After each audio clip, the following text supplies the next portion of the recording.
Hello friends, வணக்கம். Welcome back to my channel. நீங்கள் இது வரைக்கும் நம்ம சேனலை சப்ஸ்கிரைப் பண்ணாமல் பார்த்துட்டு இருந்தீங்க அப்படின்னா சப்ஸ்கிரைப் பண்ணிட்டு பாருங்கள். கூடவே இருக்கிற பெல் பட்டனையும் ப்ரெஸ் பண்ணிக்கோங்க. இப்போ வாங்க நம்ம கதைக்குள்ளே போயிடலாம். பாடியை ஆம்புலன்ஸில் சிலர் ஏற்றி கொண்டிருக்க அதை கண்ணீரோடு பார்த்தபடி நின்றிருந்தான் அபி. அருகே வந்த விஜயகுமார், நாளைக்கு ரிப்போர்ட் வந்த உடனே கால் பண்ணுறேன், அது வரைக்கும் டோன்ட் லீவ் டவுன் என்று சொல்லிவிட்டு தன் மற்ற பணிகளை கவனிக்க சென்று விட்டார். அடுத்த நாள் மதியமே ஸ்டேஷனில் இருந்து அழைப்பு வர அபியும் விரைந்து சென்றான். மிஸ்டர் அபி, உங்க ஏரியால மட்டும்தான் இப்படி வித்தியாசமா நடக்குது. இந்த மாசத்துல இது 2வது சம்பவம். ஆமா, ரிப்போர்ட் படி இது கண்டிப்பா சூசைட் தான். சரி, விக்கியை பத்தி சொல்லுங்க. He is my best friend. சின்ன வயசுல இருந்து ஒன்னா படிச்சோம். பக்கத்து வீடு. இங்க எதுக்கு வந்தீங்க? ஸ்ருதி என்ன வேணும் உங்களுக்கு? அவ என் கசின் மதுமிதாவோட ஃப்ரெண்ட், என்னோட கேர்ள் ஃப்ரெண்ட். இந்த வீட்டோட சொந்தக்காரர் ஆனந்த். அவர் தான் மிஸ்ஸிங் சார். அவர் தான் நான் இங்கே வரவே காரணம். ஆனால் வந்தப்போ அவர் இங்கே இல்லை. ஃபோன் கூட நாட் ரீச்சபிள் தான் வந்தது. ஒரே மாதத்தில் 2 தற்கொலை, ஒரு மிஸ்ஸிங் கேஸ். அதுவும் முதல் தற்கொலை ஆனந்த் இந்த வீட்டை வாங்கிய அடுத்த நாள். 2வது அவர் வீட்டுக்குள்ளேயே. அப்புறம் 3வது வீட்டு ஓனரை காணவில்லை. ஊர்க்காரங்களை கேட்டால் பேய் பிசாசு அப்படிங்கிறாங்க. ஆனால் ஒன்று, யாருக்கும் நீங்கள் அந்த வீட்டை வாங்கியது பிடிக்கல போல. ஸ்ருதியோட அப்பா ஆனந்த கண்டுபிடிச்சாதான் ஏதாச்சும் க்ளூ கிடைக்கும். வேற ஏதாச்சும் பிரயோஜனமான நியூஸ் உங்ககிட்ட இருக்கா? இருந்தா சொல்லுங்க, கேஸுக்கு உதவியா இருக்கும். விக்கி கையில் இருக்கிற சிம்பிளுக்கு அர்த்தம் தெரியுமா உங்களுக்கு?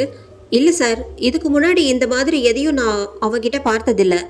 ஆனால் விக்கி கண்டிப்பாக தற்கொலை பண்ணிக்கல என்றான் அபி. எப்படி சொல்றீங்க? அவன் தங்கமான பையன் சார். அவன் கண்ணில் சிறிது கண்ணீர் எட்டி பார்த்தது. அதை துடைத்துவிட்டு, அவன் தற்கொலை செய்யறதுக்கான காரணம் எதுவாயிருக்கும்? அதைத்தான் நானும் கேட்க உங்களை கூப்பிட்டேன். இல்லை sir, I have no idea. அவனுக்கு ஏதாவது க்ரஷ், லவ் ஏதாவது இருக்கா? இல்லை சார், அப்படி எதுவும் இல்லை. ஓகே, இந்த வீட்டு சொந்தக்கார ஸ்ருதியோட அப்பாவை நாங்கள் முதல்ல கண்டுபிடிக்கணும். அதுக்கப்புறம் தான் எதுவாக இருந்தாலும் சொல்ல முடியும். அபிக்கு என்ன சொல்வதென்றே தெரியவில்லை. மதுவின் அப்பா வக்கீல் என்பதால் அபிக்கோ மதுவுக்கோ அல்லது ஸ்ருதிக்கோ எந்த இடைஞ்சலும் போலீஸ் தரப்பில் இருந்து வரவில்லை. எல்லோருக்கும் சக மரியாதை கிடைத்தது. ஸ்டேஷனில் இருந்து வந்ததும் அபி அவனது துணிமணிகளை பேக் செய்து மதுமிதா வீட்டுக்கு சென்றான். மணி 9:30. விஜயகுமார் டியூட்டி முடிந்து அவர் வீட்டுக்கு சென்றார். காலிங் பெல்லை அழுத்த அவர் மனைவி வந்து கதவை திறந்தாள். விஜயகுமாருக்கு அப்போதுதான் புதிதாக திருமணமாகி இருந்தது. காதலித்து பின் பெற்றோர்கள் சம்மதத்துடன் திருமணம் செய்து கொண்டனர். திருமணமாகி 1 மாதம் தான் ஆகியிருக்கும். அவர் பெயர் மித்ரா. ஒரு இந்திய மாடனும் இல்லாத, கிராமத்து பொண்ணும் இல்லாத ஒரு சராசரி பொண்ணு. மித்ரா விஜயகுமாரை உள்ளே அனுமதித்து, வெல்கம் புருஷன் சார் என ஒரு செல்லமாக ஒரு பார்வை பார்த்தாள். என்னடி பாசம் பழக்கத்தை விட இன்னைக்கு அதிகமாக இருக்கு என ஜீப் சாவியை ஹோல்டரில் வைத்துவிட்டு யூனிஃபார்மை கலட்ட ஆயத்தமானார். அது ஒன்றும் இல்லை சார், உங்க அம்மா லதா வீட்டு கல்யாணத்துக்கு போயிருக்காங்க என்றாள் மித்ரா. எனக்கு சொல்லவே இல்லையே, ஏதாச்சும் சொல்லிட்டு போனாங்களா? ஆமா, உங்க அம்மா காலையில தான் வருவாங்களாம். அதனால வீட்டுல சமத்து புள்ளையா பொண்டாட்டி பேச்சை கேட்டு நடந்துக்க சொன்னாங்க. இது வேறையா? சரி, ஒரு 1/2 hour டைம் கொடுமா, கொஞ்சம் ஒர்க் இருக்கு, பார்த்துட்டு வரேன்.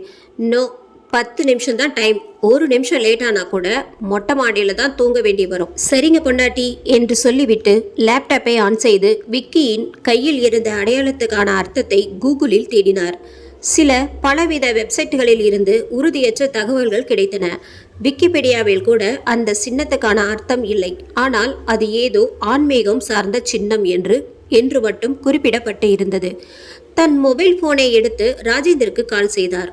ராஜேந்தர், நான் உங்களுக்கு வாட்ஸ்அப்பில் ஒரு ஃபோட்டோ அனுப்புகிறேன். அது என்னன்னு உங்கள் ஏரியாவில் இருக்கிற ஆன்மீகவாதி யாராவது இருந்தால் கேட்டுட்டு வாங்களேன். உங்கள் ஏரியா தான் கோவில், ஜோசியம், ஆன்மீகம் எல்லாம் அதிகமாக இருக்கிற இடமாச்சே. Okay sir. அப்புறம் இன்னொரு முக்கியமான விஷயம். பின்னால் இருந்து மித்ரா விஜயகுமாரை கட்டி அணைத்தார். டைம் ஆஃப் புருஷன் சார். சரி ராஜேந்தர், நான் அப்புறம் கால் பண்ணுறேன், கொஞ்சம் வேலை இருக்கு என்றபடி ஃபோனை கட் செய்தார் விஜயகுமார். பிறகு மித்ராவும் விஜயகுமாரும் கொஞ்ச நேரம் பேசிவிட்டு விளக்கை அணைத்தனர். 1 மணி நேரம் கழித்து ராஜேந்திரிடம் இருந்து மீண்டும் ஃபோன் கால் வந்தது. இந்த நேரத்திலேயும் உனக்கு வேலைதான் முக்கியமா புருஷன் சார்? மித்ரா விஜயகுமாரை பார்த்து முறைக்க ஃபோனை எடுத்து ஃபோனை சுவிட்ச் ஆஃப் பண்ணிவிட்டார். காலை மணி 6 இருக்கலாம். வாக்கிங் முடித்து மீண்டும் வீட்டுக்கு வந்தார் குமார். வீட்டின் டீபாயில் ரோஸ் மில்க் வைக்கப்பட்டு இருந்தது. அதை குடித்து கொண்டே தனது மொபைல் போனை ஆன் செய்தார். எடுத்து பார்க்கும்போது ராஜேந்தர் கால் செய்திருந்தார். பதறி போய் ஏதோ முக்கியமான விஷயமாக தான் இருக்கணும் என்ற எண்ணம் தோன்ற உடனே கால் செய்தார்.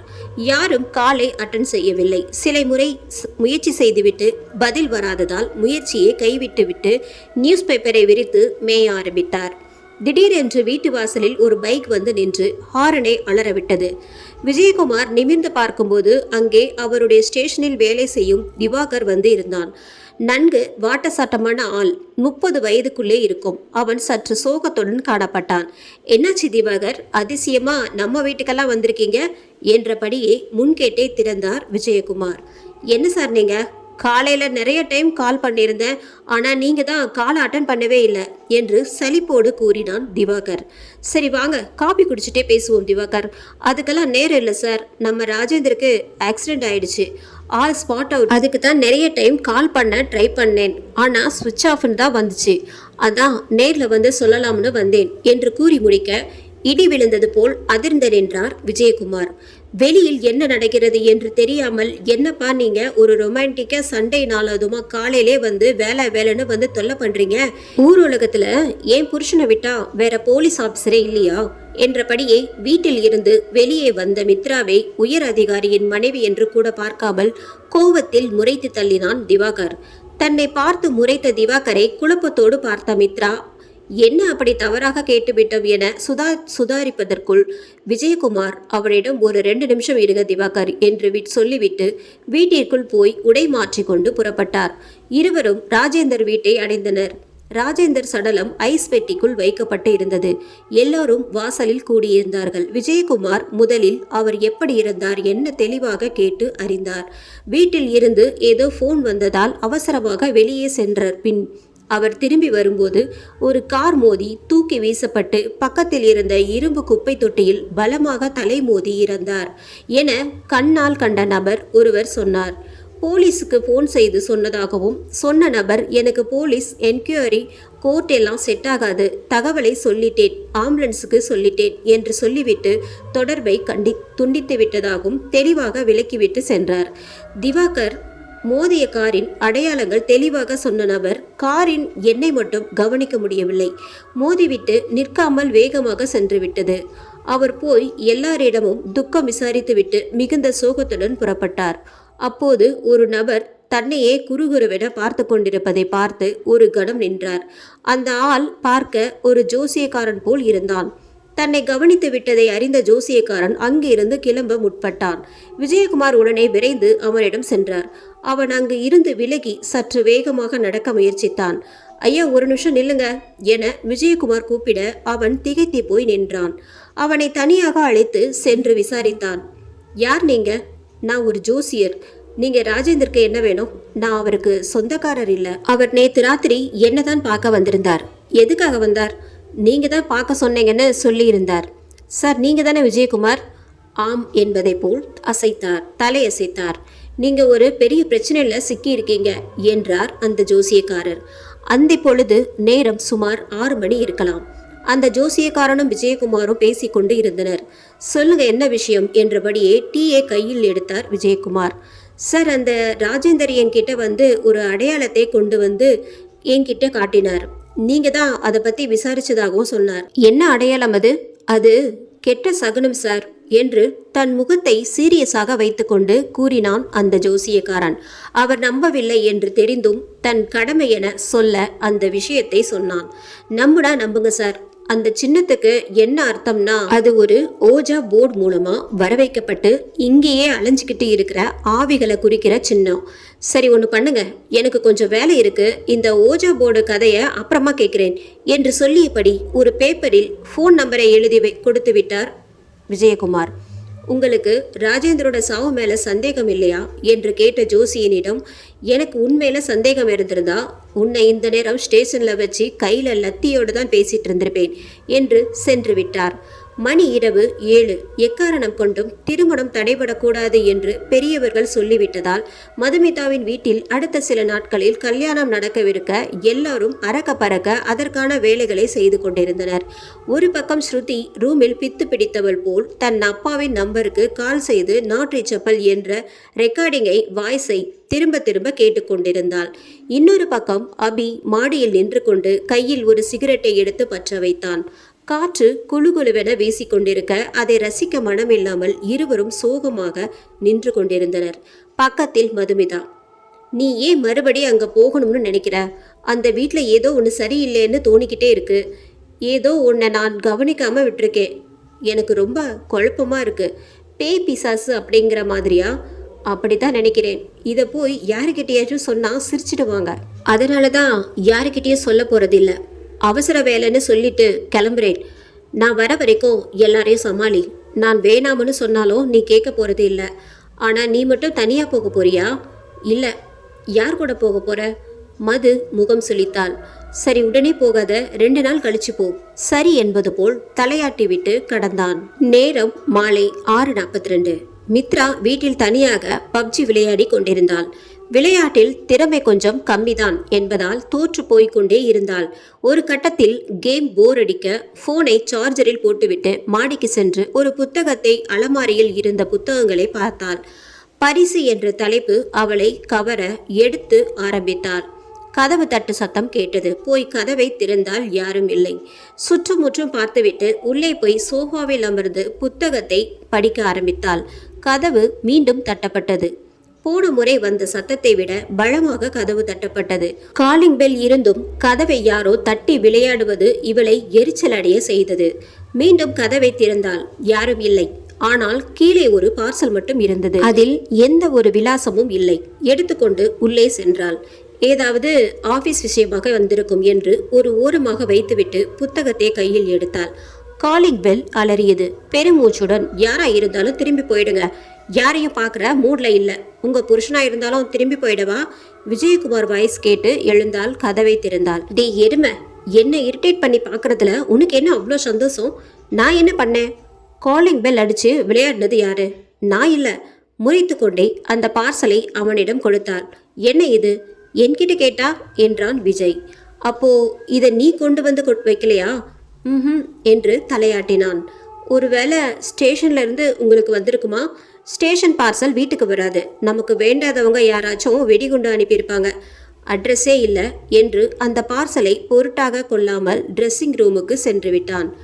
உங்க அம்மா ஃபோன் பண்ணாங்க என்றாள் மித்ரா. என்ன சொன்னாங்க என்று ட்ரெஸ்ஸிங் ரூமில் இருந்து குரல் கொடுத்தான். உருப்படியா பேர குழந்தைய என் கையில கொடுக்கறதுக்கான வேலையை பாருங்க அப்படின்னு சொன்னாங்க. ட்ரெஸ்ஸிங் ரூமில் இருந்து சிரிப்பு சத்தம் மட்டும் பதிலாக கிடைத்தது. நேரம் இரவு 12:15. விஜயகுமார் களைப்பில் அசந்து தூங்கிக் கொண்டிருக்க இவள் தூக்கம் கலைந்து உட்கார்ந்திருந்தாள். கையில் அந்த பெட்டியை திறந்தாள். உள்ளே ஒரு ஓஜா போட் இருந்தது. நேரம் மாலை 6 மணி. சற்று இருட்டத் தொடங்கி இருந்தது. நீலவானம். தன் சொந்த ஊரில் வீட்டுக்கு பக்கத்தில் இருக்கும் ஒரு காட்டில் ஆள் ஆரவம் இல்லாத ஒரு கிணற்றில் நீந்தி கொண்டு இருந்தான் அபி. கிணற்றின் விளிம்புக்கு அருகில் ஒரு பெண் வந்து நின்றாள். சற்று உற்று பார்த்தால் அது ஸ்ருதியாக இருக்கலாம் என யூகித்தான். ஸ்ருதி, இங்க என்ன பண்ற? பதில் இல்லை. ஓய். முன்னோக்கி நீந்தி கொஞ்சம் அருகே பார்த்தான். அவள் அவனை முறைத்து கொண்டிருந்தாள். என்ன நடக்கிறது என்று யூகிக்கும் முன் தண்ணிக்கு அடியில் இருந்து 2 கைகள் இவன் காலை பிடித்து உள்ளே வேகமாக இழுத்து சென்றது. இவன் மூச்சு திணறிக் கொண்டிருக்கும் போதே அவள் அங்கிருந்து மெதுவாக நகர்ந்து சென்று விட்டாள். அந்த கைகள் இவனை கிணற்றின் நடி ஆழத்துக்கு இழுத்து சென்றன. இவன் கால்களை உதைத்து திமிரி கொண்டு இருக்க இன்னும் 4 கைகள் இவன் கழுத்தையும் கைகளையும் கிணற்றின் அடிமட்டத்தில் வைத்து பிடித்தன. இவன் மூச்சு விட முடியாமல் துள்ளிக் கொண்டு இருந்தான். மேலே பார்க்க பச்சை நிறத்தில் இருந்த தண்ணீர் திடீரென இரத்த சிவப்பாக மாறியது. அதிர்ச்சியில் கைகளை உதறிவிட்டு எழுந்தான். சுற்றிலும் இருட்டு. கண்ணை மூடி ஒரு நிமிடம் நிதானித்து கொண்டான். அவன் இதய துடிப்பு அவன் மார்பை தாண்டி வெளியே கேட்டது. மூச்சை இழுத்து விட்டான். எழுந்து லைட்டை போட்டு மணியை பார்த்தான். இரவு 2 மணி. அருகில் பெட்டில் ஸ்ருதி படுத்திருந்தாள். அது ஒரு இனிய நாளாக இருக்கக்கூடுமையானால் அவள் அழகை ரசிக்க 1000 கண்கள் வேண்டும். ஆனால் அது அப்படியான ஒரு நேரம் இல்லை. ஒரு தற்கொலை, ஒரு ஆளை காணவில்லை. ஒரே வீட்டில் ஒரே வாரத்தில் தூக்கத்தை கெடுக்கும் கனவுகள், சுவற்றில் ரத்தம், விசித்திரமான சின்னங்கள் எல்லாம் ஒரே ஒருத்தியை சுற்றி நடக்கிறது. ஸ்ருதியை சுற்றி நடக்கிறது. அவளை சார்ந்தவர்களை சுற்றி நடக்கிறது. அவளுக்கு எதுவும் ஆகிவிடுமோ என்ற பயம் இவனுக்கு நாளுக்கு நாள் அதிகமாகிக் கொண்டே இருந்தது. நேரா தனது அறைக்கு சென்றான். பைக் சாவியை எடுத்தான். பேய் வீடு தங்களை அன்புடன் வரவேற்கிறது என்ற போர்டு இல்லை. எனினும் அந்த வீட்டை தேடிதான் சென்றான். செல்லும் வழியில் திடீரென ஒரு கிழவி குறுக்கே வந்தாள். வந்த வேகத்தில் அவளை இடித்துவிட்டு விழுந்தான். எழுந்து சென்று பார்க்கையில் அந்த கிழவியை காணவில்லை. இதே கிழவி போன வாரம் இதே இடத்தில் செத்து கிடந்தது. அவனுக்கு தெரியாதல்லவா? வண்டியை எடுத்துக்கொண்டு அந்த வீட்டை அடைந்தான். கதவை எட்டி உதைத்து திறந்தான். டமால் என்ற சத்தத்துடன் திறந்தது. உள்ளே சென்று அந்த சீல் செய்யப்பட்ட அறையை பார்த்தான். அது உடைந்து போய் இருந்தது. உடைக்கப்பட்டு இருந்த அறையின் கதவை தள்ளி திறந்து உள்ளே சென்றான் அபி. அந்த அறை கும்மிருட்டாக இருக்க தன் மொபைல் டார்ச் லைட் வெளிச்சத்தில் உள்ளே சென்றான். வெளிச்சத்தை பரப்பினான். இது அந்த அறைக்குள் வருவது இரண்டாவது முறை. முதல் முறை அந்த அறை பாதி நீரால் நிரம்பி இருந்தது. ஆனால் இப்போது அதில் நீர் ஒன்றும் இல்லை. மாறாக நன்கு உலர்வாக இருந்தது. வெகு காலமாக திறக்கப்பட்டு இல்லாத காரணத்தால் பாலடைந்து சிலந்தி போன்ற உயிர்களின் கூடுகளால் அலங்கரிக்கப்பட்டு தூசு படிந்து காணப்பட்டது. நிறைய பழசு பொருட்களும் நடுவே ஒரு மேஜை அவன் கவனத்தை ஈர்க்க அதன் அருகில் சென்றான். அந்த மேஜையில் ஒரு டைரி மட்டும் தூசி இல்லாமல் இருக்க அவனுக்கு விந்தையாக இருந்தது. யாரோ ஒருவர் அதனை சமீபத்தில் கையாண்டு இருக்க வேண்டும் என யூகித்தான். மீண்டும் அந்த அறையை சுற்றிலும் ஏதாவது வித்தியாசமாக இருக்கிறதா என தேடினான். ஒரு ஓஜா போர்டில் சில இறந்த விலங்குகளின் அழுகி காய்ந்த உடல்கள், சில சங்கிலிகள், ஒரு மரப்பெட்டியில் கூர்மையான கத்திகள், சில ஓவியங்கள், அதுவும் அகோரமான உருவங்களின் சித்திரங்கள், சில பேனாக்கள், கத்தியால் அறுக்கப்பட்ட தலைமுடி, கொத்துக்கள். இவற்றுக்கும் நடுவில் ஒரு மனிதரின் கை, அதுவும் வெட்டப்பட்டு சில நாட்கள் தான் ஆகியிருக்க வேண்டும். அழுக ஆரம்பித்து மொய்த்து கொண்டிருந்தது. அபிமுகம் பேய் இறந்தது போல் மாறியது. அந்த கையில் ஒரு கயிறு கட்டப்பட்டு இருந்தது. ஸ்ருதியின் கையிலும் அதே மாதிரி கயிறு இருந்தது. அவனுக்கு நினைவுக்கு வர இருவரும் ஒரே கோவிலில் கயிறு கட்டி இருக்க வேண்டும். அப்படியென்றால் இது அவளுடைய அப்பாவின் கைதான். அப்படியென்றால் அவர் கொலை செய்யப்பட்டிருக்க வேண்டும். கை கத்தியால் வெட்டப்பட்டிருக்கிறது எனில் யாரோ இவரை வெட்டி மறைத்து வைத்திருக்கிறார்கள். மீதி உடல் இங்குதான் எங்கேயோ மறைத்து வைக்கப்பட்டு இருக்க வேண்டும். வீட்டை சுற்றி தேடுகையில் வீட்டின் பின்னால் இருந்த தோட்டத்தில் ஒரு நாய் எதையோ கடித்து கொண்டு இழுத்து சென்றது. அவனும் ஓடி சென்று டார்ச் அடித்து பார்த்தான். செடியின் அடியில் இருந்த ஏதோ ஒன்றை நாய் குழிப்பறித்து கவ்விக்கொண்டு ஓடியிருக்கிறது. அவனுக்கு புரிந்துவிட்டது. அவரை துண்டு துண்டாக வெட்டி புதைத்ததால் புதைப்பது எளிது. மேலும் சீக்கிரம் அழுகிவிடும். துர்நாற்றம் வராது. மழை பெய்ததால் புதைத்த இடமும் மற்ற இடமும் போல் காட்சியளிக்கும். தோண்டிய அடையாளமும் தெரியாது. யாருக்கும் சந்தேகம் வராத வகையில் மிகவும் திட்டமிட்டு செய்யப்பட்ட கொலை.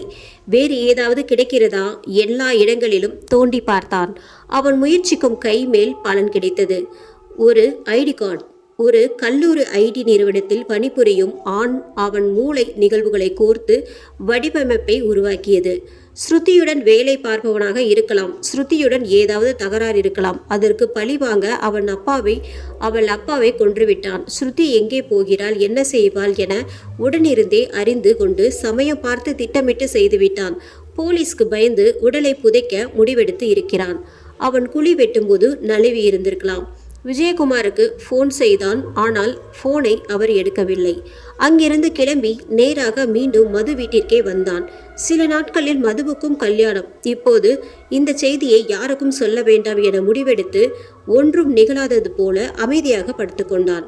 ஆனால் அவனுக்கே தெரியாமல் அவன் செய்த அனைத்தையும் ஒரு ஜோடி கண்கள் பார்த்து கொண்டிருந்தன என்பதை அவன் கவனிக்க தவறியிருந்தான். அவன் அந்த வீட்டிற்கு வந்தது முதல் மோதிரத்தை கண்டுபிடித்தது எடுத்தது சென்று வரை ஒரு நொடி கூட இமைக்காமல் இரு விழிகள் கண்காணித்து கொண்டுதான் இருந்தன. சில நாட்கள் கடந்தன. ஆனால் அபிக்கோ ஒவ்வொரு நாளும் வெகு மெதுவாய் போனது. தூக்கம் என்பது அறவே இல்லை. தாங்க முடியாமல் தூக்க மாத்திரையை போட்டு தூங்கிவிட்டான். அடுத்த நாள் மணி 11:48. காலை என்று சொல்வதற்கில்லை. மதிய வேளை. அபி எழுந்து வாட்சை பார்த்தான். முகூர்த்த நேரம் முடிந்து, திருமணம் முடிந்து, விருந்தும் முடிந்தது. கொஞ்சம் கொஞ்சமாக ஒரு நாள் உறவினர்களாக வந்த கூட்டமும் களைய ஆரம்பித்தது. பெரும்பாலும் சொந்தம் என்று சொல்லிக்கொண்டு இருப்பவர்கள் சில நூற்றாண்டுகளுக்கு ஒரு முறைதான் இந்த மாதிரியான விசேஷங்களில் சந்திக்க முடியும். அதுவும் ஒரு சில வார்த்தைகள் பேசிவிட்டு அவரவர் வேலையை பார்க்க ஓடிவிடுவார்கள். அவர்கள் ஒரு நாள் உறவினர்கள் தானே. ஆனால் திருமண நாளாயினும் மதுவின் முகம் கொஞ்சம் சலனமடைந்து இருந்தது. மது என்றழைக்கப்படும் மணப்பெண் மதுமிதாவிடம் அபி எங்கே என்ற கேள்விதான் அதிகமாக கேட்கப்பட்டிருந்தது. மதுவின் நட்பு வட்டாரத்தில் அபியை அறியாத தோழிகள் வெகு சிலரை. ஸ்ருதியும் மது கூறி அபியை பற்றி அறிந்திருந்தாள். ஆனால் அவள் அபியை நேரில் சந்தித்தது இதுவே முதல் முறையாக இருந்தது. அனைவரிடமும் சுலபமாக நெருங்கி பழகக்கூடிய சுபாவம் கொண்டவர்கள் உலகில் வெகு சிலரை, அதில் அபியும் ஒருவன். இதையெல்லாம் உடனிருந்து கவனித்து கொண்டு இருந்த ஸ்ருதிக்கு கோபம் தலைக்கேறியது. வரட்டும், ஒரு பொண்ணுங்க விடாம எல்லாரும் இவனையே கேட்கிறாங்க என்று பொறாமை கலந்த கோபம் அவளுக்கு. அபியோ இரவு முழுவதும் என்னவெல்லாமோ யோசித்து சோர்ந்து போய் விடுவதற்கு சற்று நேரம் முன்புதான் தூங்கியிருந்தான். மதுவின் அம்மா எழுப்ப அவன் எனக்கு ஓய்வு வேண்டும், உடம்பு சரியில்லை என்று சொல்லிவிட்டு அனுப்பிவிட்டான். இப்போது எழுந்தவன் வேகமாக கிளம்பி ஒன்றும் நடக்காதது போல திருமணத்திற்கு பந்தாவாக உடையணிந்து கிளம்பி மண்டபத்திற்குள் வந்தான். நேராக கண்கள் ஸ்ருதியை தேடியது. ஸ்ருதியோ வயலட் நிற தேவதையாக இருந்தாள். அவன் மனதிற்குள் ஒரு எரிமலை வெடிக்க தயாராக இருந்த போதும், துக்கம் தொண்டையை அடைக்க இருந்த போதும், வழக்கமான ஆண்களைப் போல் உணர்வுகளை உள்ளே பறைத்து பொய்யான சிரிப்பை முகத்தில் சேர்த்தான். நேராக அருகில் சென்று இன்னைக்கு ரொம்ப அழகா இருக்க என்றான் ஸ்ருதியிடம். கடும் கோபத்தில் இல்லை என்றாலும் கொஞ்சம் கோபமாக இருந்தவள் இவனை பார்த்தவுடன் ஒரே நொடியில் மனம் மாறி லேசாக புன்னகை பூத்துவிட்டாள். உனக்கு உடம்பு சரியில்லை, நீ இன்னைக்கு வரமாட்ட அப்படின்னு சொன்னாங்க ஆண்டி. இப்போ சரியாகிடுச்சா? இன்னைக்கு கல்யாணத்துக்கு வந்த பொண்ணுங்க எல்லாரும் உன்னையே கேட்குறாங்க. எனக்கு சொல்லியே ஆகணும் பட்டென கேட்டுவிட்டாள். ஆனால் அவனுக்கோ பட்டென சொல்ல முடியவில்லை. எப்படி சொல்வதென, உன் தந்தை கொலை செய்யப்பட்டு இறந்து விட்டார் என்று. இங்கே விஜயகுமாரின் மனைவி மித்ரா கையில் இருந்த ஓஜா போர்டை எடுத்து மாடியில் இருந்து தனி அறைக்கு சென்றாள். அந்த ஓஜா போர்டை திறந்து அதன் நடுவே ஒரு மெழுகுவர்த்தியை ஏற்றினாள். நிறைய திரைப்படங்களை பார்த்து இருந்ததால் அவளுக்கு அதனை பயன்படுத்த தெரிந்திருந்தது. ஆனால் அதன் விளைவுகளை பற்றி அவள் அறிந்திருக்கவில்லை. அந்த ஓஜா போர்டை பற்றி சொல்ல வேண்டுமெனில் அதில் சூரியன் ஒரு மூலையிலும் சந்திரன் ஒரு மூலையிலும் செதுக்கப்பட்டு இருக்கும். நடுவில் 1, 2, 3 என 10 வரைக்கும் ஆகிய எண்களும் கீழே A முதல் Z வரை என எழுத்துக்கள் குறிக்கப்பட்டிருக்கும். சூரியன் என்றால் ஆம் சரி என்ற அர்த்தமும், சந்திரன் என்றால் இல்லை தவறு என்ற அர்த்தப்படும். மற்ற எழுத்துக்கள் அதே பொருளை கொண்டவை. அந்த போர்டு உடனே ஒரே முக்கோண வடிவ சாவி இருக்கும். அதுதான் செயலி முக்கோண வடிவான சின்ன கட்டை. அதன் நடுவில் துளையிடப்பட்டு ஒரு கண்ணாடி துண்டு லென்ஸ் போன்று பொருத்தப்பட்டு இருக்கும். அதில் மிக நுண்ணிய மந்திரங்கள் எழுதப்பட்டு மிக சரியான அளவில் ராசி கட்டம் போன்ற கட்டங்கள் சின்னங்கள் வரையப்பட்டு இருக்கும். அந்த லென்ஸ் வழியாக பார்த்தால் அருகில் உள்ள ஆன்மாவை நம்மால் பார்க்க இயலும். அறையில் இருந்த எல்லா சாமி படங்களையும் அகற்ற நடு அறையில் மெழுகுவர்த்தி வெளிச்சத்தில் அமர்ந்தாள். ஓஜா போர்டில் சாவியை வைத்து, இந்த வீட்டில் ஏதாவது ஆன்மா இருக்கா என்றால் கண்ணை மூடி.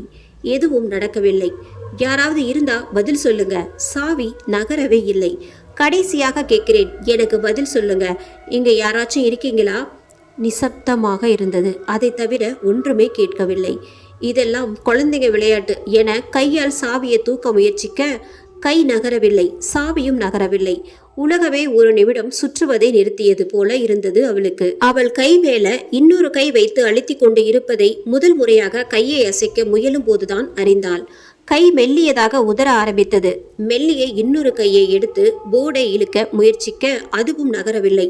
அவள் விளையாட்டு விபரீதமாக போவதை உணர்ந்தாள். மனம் எதையும் யோசிக்க விடவில்லை. உடல் முழுவதும் பயம் ஆக்கிரமித்து இருந்தது. சில நிமிடம் அப்படியே அசையாமல் இருந்தவள் நினைவு வந்தவளாய் மெழுகுவர்த்தியை அணைக்க வாயில் வேகமாக ஊதினாள். மெழுகுவர்த்தி அணைந்து போனது. ஆனாலும் கையை அசைக்க முடியவில்லை. இப்போது அறை மெழுகுவர்த்தி வெளிச்சம் கூட இல்லாததால் கும்மிருட்டாக இருக்க மெதுவாக அவள் கையோடு சாவி ஆம் என்ற அர்த்தத்தை குறிக்கும் சூரியனின் மேல் நகர்ந்து நின்றது. இன்னொரு கையால் தட்டு தடுமாறி அந்த போர்டுக்கு அருகில் தேடி இன்னொரு சாவியை கண்டுபிடித்தாள். அதனை கண் அருகே கொண்டு சென்று தன் கையை பார்த்தாள். அந்த சாவியால் உள்ள லென்ஸ் வழியாக இருட்டில் பார்க்க கொஞ்சம் சிவப்பு நிறமாக பிம்பம் தெரிய ஆரம்பித்தது. அவள் கையின் மேல் வரிசையாக 2 கைகள் கருப்பு நிறத்தில் சாம்பல் படிந்து இருந்தது. அதற்கு மேல் அவள் அந்த கைகளின் உரிமையாளர்கள் யார் என்று பார்க்க தைரியம் வரவில்லை. அது அவள் கையை மெதுவாக நகர்த்த அந்த சாவி மெதுவாக ஒவ்வொரு எழுத்தாக அடையாளம் காட்டியது. இந்த எபிசோட் உங்களுக்கு பிடிச்சிருந்தது அப்படின்னா நம்ம சேனலை மறக்காம சப்ஸ்கிரைப் பண்ணுங்க, லைக் பண்ணுங்க, முடிஞ்சா ஷேர் பண்ணுங்க. நன்றி, வணக்கம்.